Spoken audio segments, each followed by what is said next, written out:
Jai Shri Swaminarayan. SSTM School CBSE Mankua, runs by Shri Sahajanand Gurukul, welcomes you to online education.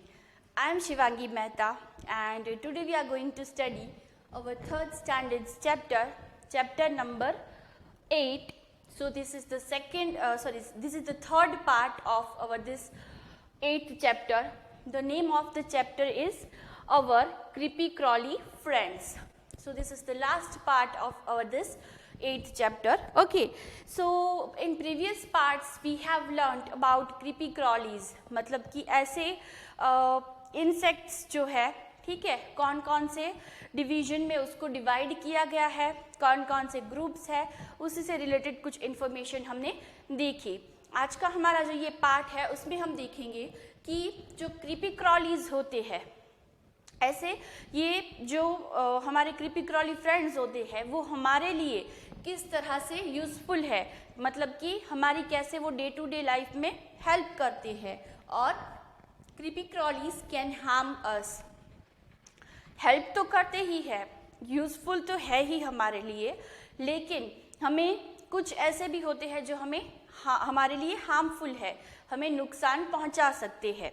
तो ऐसे कौन कौन से creepy क्रॉलीज है और किस किस तरह से हमारे लिए वो यूज़फुल है, वो हम हमारे पहले टॉपिक में देखेंगे. So our first topic for today is creepy crawlies are useful to us. So let's check it out in detail. Creepy crawlies. Our creepy crawly friends are useful to us in many ways. कौन कौन सी तरह से हमारे लिए वो useful है वो हम देखेंगे. हनी बीज गिव्स अस हनी. सबसे पहले है हनी बीज, मतलब कि जिसको हम मधुमक्खी भी बोलते हैं, ठीक है.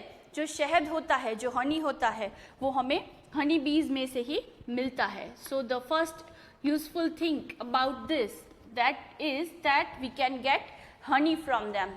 Okay. Silk worms gives us silk which is used to make clothes. Silk worms मतलब जो कपड़े पहनते हैं उसमें एक मटेरियल सिल्क का भी होता है, ठीक है. तो वो सिल्क का जो मटेरियल है वो किस में से बनता है, तो छोटे छोटे कीड़े आते हैं जिसको सिल्क वर्म्स बोला जाता है. ऐसे जो वर्म्स होते हैं उसी कीड़े में से हमें सिल्क जो है वो मिलता है, और फिर हम जो कपड़े पहनते हैं सिल्क के कपड़े वो उसी में से मिलता है. So the next point is we can get silk from them, silk material. Okay, so the next point is earthworms help to make the soil more fertile by turning and loosening it. earthworms मतलब कि खेत में अगर आप जाओगे तो वहां पर आपको ये earthworm जो है वो दिखेंगे. क्या करते हैं वो, ज़मीन जो है वो क्या करते हैं, ज़मीन में ऊपर से नीचे, नीचे से ऊपर, इस तरह से वो उसमें छोटे छोटे खड्डे जो है वो बनाते हैं, या तो वो मूवमेंट करते हैं इस तरह से. तो उसकी वजह से क्या होता है, ज़मीन जो है वो लूज़ हो जाती है. मतलब कि जो फार्मर्स है, अगर फार्म में है ये अर्थवर्म्स तो वो अच्छा है उसके लिए, क्योंकि पूरी जो ज़मीन है वो उससे लूज़ हो जाएगी. सो यहाँ पे है वो क्या करते हैं, जो ज़मीन है, जो सॉइल है उसको लूज़ करते हैं. ओके, सॉइल को क्या करते हैं, लूज़ करते हैं. कौन, अर्थवर्म्स जो है वो, which is also one type of creepy crawlies. Lizards eat mosquitoes and flies, which help us in preventing the diseases caused by them. Lizard जो होते हैं छोटे छोटे, ठीक है, वो क्या करते हैं, मॉस्किटोज है या फ्लाइज मतलब कि जो मक्खियाँ हैं उसको खा जाते हैं. तो उससे क्या होता है, हमारी आसपास का जो सराउंडिंग है वो क्लीन रहता है, साफ रहता है, ठीक है. तो लिजार्ड जो है वो हमारी इस तरह से हेल्प करती है. सबसे पहले हनी, शहद जो हमें मिलता है किस में से मिलता है, हनी बीज में से. मधुमक्खी को क्या बोलते हैं, हनी बीज बोलते हैं. सिल्क, जो सिल्क वर्म होता है, सिल्क का जो कीड़ा होता है जिसमें से हमें सिल्क का कुछ हमें फाइबर्स मिलते हैं, उसमें से हम कपड़ा बना सकते हैं, मटेरियल बना सकते हैं. सॉइल, अर्थवॉर्म्स जो होते हैं जनरली फार्म्स में, वो क्या करते हैं, सॉइल को लूज कर देते हैं, जो कि एक तरह से हेल्पफुल रहता है फार्मर्स के लिए। ओके, और लिज़ार्ड जो होते हैं वो क्या करते हैं, मॉस्किटोज और मक्खियाँ जो होती है, फ्लाइज, उसको खा जाते हैं, जिससे हमारा सराउंडिंग क्लीन रहता है। तो ये तो थे कुछ यूजफुल पॉइंट्स अबाउट क्रीपी क्रॉलीज के किस तरह से वो हमारे लिए हेल्पफुल है। तो next topic is about how they can harm अस, मतलब कि किस तरह से वो हमारे लिए हार्मफुल है, तो उसके बारे में हम डिटेल में देखेंगे थोड़ा। बीज and wasps have a sharp body part called a sting which they use to attack if the sense danger. Their stings can be very painful. तो जैसे कि हमने यहाँ पे देखा, फर्स्ट हमारा जो पॉइंट था कि हनी बीज, मधुमक्खियाँ जो होती है उसमें से हमें हनी तो मिलता ही है, लेकिन उस जो मधुमक्खी होती है, जो हनी बी होती है, उसका जो आगे का पार्ट है बॉडी का, उसमें एक छोटा सा स्टिंग होता है। मतलब कि आपको, अगर आपने कभी देखा है किसी को मधुमक्खी अगर काट लेती है तो पूरा वो जो पार्ट है उसमें बहुत ज़्यादा दर्द भी होता है और सूजन भी हो जाती है। तो अगर मधुमक्खी काट लेती है तो वो हमारे लिए हार्मफुल है। अगर कभी उसको ऐसा लग रहा है हनी बीज को, मधुमक्खी को, कि उसके लिए डेंजर है, तो वो तभी हमें काट लेगी और उससे हमें दर्द हो सकता है। It can be very painful. So the first one is they can bite us, and from that we can feel that pain, which is very painful. Okay, the next is flies. Flies spread diseases such as diarrhea, cholera and food poisoning. They sit on garbage dumps and dirt. Germs get stuck on their legs.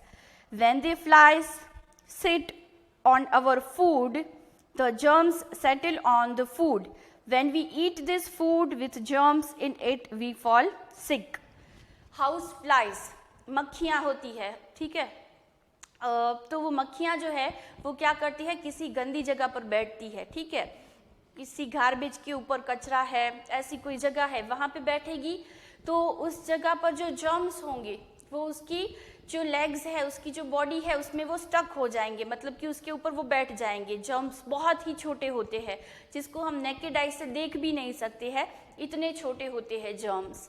तो वो मक्खी जो है उसकी body में वो पूरे germs जो है वो चिपक जाएंगे उसके साथ। फिर वो मक्खी जाके बैठेगी हमारे खाने के ऊपर।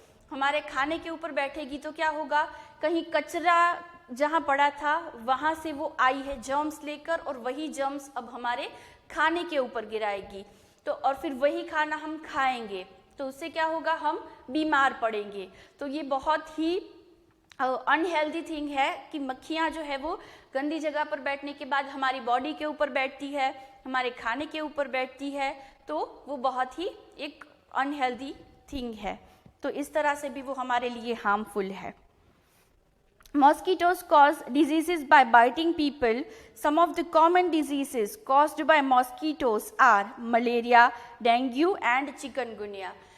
मॉस्किटोज, मच्छर जो होते हैं वो हमें काटते हैं, ठीक है, और उनके काटने से क्या होता है, हमें कुछ डिजीजेस हो सकते हैं। हमें यहाँ पे बताया है मलेरिया है, जो कि मतलब बहुत ही कॉमन एक फीवर है। मलेरिया हो सकता है, डेंगू हो सकता है, कुछ इतने अगर केस जो है वो इतना ज़्यादा सेंसिटिव हो जाए तो इंसान मर भी सकता है उससे। तो एक मच्छर जो है वो इतना ज़्यादा डेंजर हो सकता है। सो हाउस फ्लाइज मतलब कि मक्खियाँ और मॉस्किटोज यानी कि मच्छर, दोनों ही बहुत ही ज़्यादा डेंजर है हमारे लिए। Mosquitoes breed in water that is stagnant. That is why you should not allow water to collect in your home or in containers. You should keep your surroundings clean. तो मच्छर जो है वो जनरली ऐसी ही जगह, कुछ मच्छर ऐसे होते हैं जो कि जहाँ पर ज़्यादा पानी भरा हुआ है या तो गंदा पानी भरा हुआ है, ऐसी जगह पर देखने को मिलते हैं। तो हमारी घर के आसपास ऐसा गंदा पानी जो है वो कहीं कलेक्ट ना हो, कुछ छोटा सा ऐसा बकेट है या कंटेनर है उसमें, या तो हमारे घर के आसपास ऐसे कोई पानी के खड्डे, अभी बारिश का सीज़न है तो बहुत सारे ऐसे रोड पे खड्डे बन जाते हैं, तो उसमें अगर गंदा पानी भरा हुआ है तो उसके अंदर भी बहुत सारे मच्छर जो है वो डेवलप हो सकते हैं, जो कि हमारी हेल्थ के लिए अनहेल्दी है। तो हमें थोड़ा उसके लिए टेक केयर करना चाहिए कि ऐसे जो क्रीपीक्रॉलीज है जो हमारे लिए हार्मफुल है वो हमारे आसपास ना हो। अगर है तो हमें उसको डिस्ट्रॉय करने के लिए कुछ एक्शन जो है वो लेने चाहिए। ओके, तो पॉजिटिव और नेगेटिव दोनों ही वेज है, मतलब कि हमारे लिए वो यूजफुल तो है ही, लेकिन साथ ही साथ कुछ ऐसे भी क्रीपीक्रॉलीज है जो कि हमारे लिए हार्मफुल है, हमें नुकसान भी पहुंचा सकते हैं। तो यहाँ पे हमारा ये जो 8th चैप्टर है वो खत्म हो रहा है। होमवर्क में आपको नोट डाउन करना है कि क्रीपीक्रॉलीज जो है वो हमारे लिए किस तरह से यूजफुल है, कौन कौन से क्रीपीक्रॉलीज यूजफुल है और किस तरह से यूजफुल है, ये आपको नोट डाउन करना है होमवर्क में। ओके, और I hope this topics are clear to you. Please like, share and subscribe our YouTube channel. Thank you. Jai Shri Swaminarayan.